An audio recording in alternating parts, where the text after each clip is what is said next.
আমি ছোট বার্তা থেকে আরিফ। ছোট বার্তায় আপনাদের স্বাগতম। আজকে আমি মাকাল ফল নিয়ে কিছু কথা বলবো। মাকাল ফলের নাম কিন্তু মাকাল ছিল না, মাকাল ফলের নাম ছিল মহাকাল। এই মহাকাল ফলের নাম সময়ের সাথে সাথে বিকৃত হয়ে এক সময় মাকাল নামে পরিচিত পায়।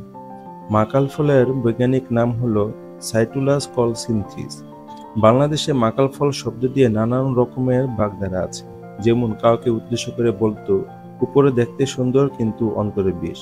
আবার মাকাল ফল দ্বারা কাউকে উদ্দেশ্য করে আরো বলতো দেখতে চৌকুশ ও দবদুরুস্ত হলেও যে কোনো কাজের না।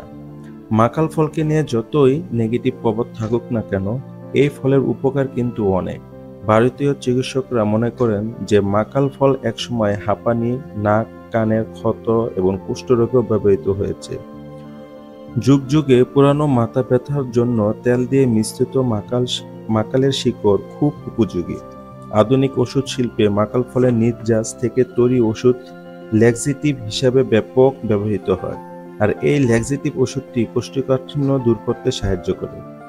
মাকাল ফলের বীজের তেল সাপের কামড়, বিছার কামড়, পেটের সমস্যা, আমাশয়, ডায়রিয়া, মৃগী রোগ ও সাবান উৎপাদনের জন্য ব্যবহার করা যায়।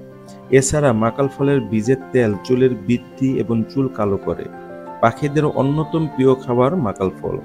মাকাল ফল প্রথমে কাঁচা অবস্থায় গাঢ় সবুজ, কিছুদিন পর হলুদ, আর পেকে গেলে লাল বর্ণের হয়ে যায়।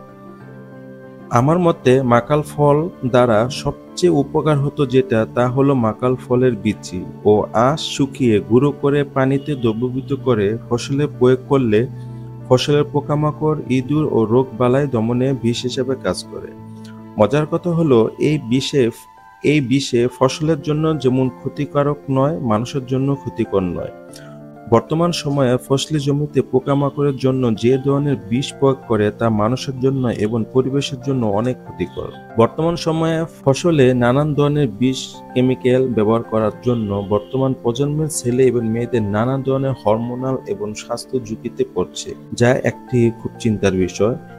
বর্তমানে মাকাল গাছ বিলুপ্ত হওয়ার কারণ দুইটি: এক, নানান কারণে প্রাকৃতিক বন উজাড় হওয়া; দুই, নানান ধরনের দেশি বিদেশি কীটনাশক প্রভাবের কারণে পরিবেশ বান্ধব মাকাল বীজ আর কেউ কিনতে চায় না। আমাদের সবাইকে সঠিক বুঝ হোক এই কামনায় বিদায় নিচ্ছি। আল্লাহ হাফেজ।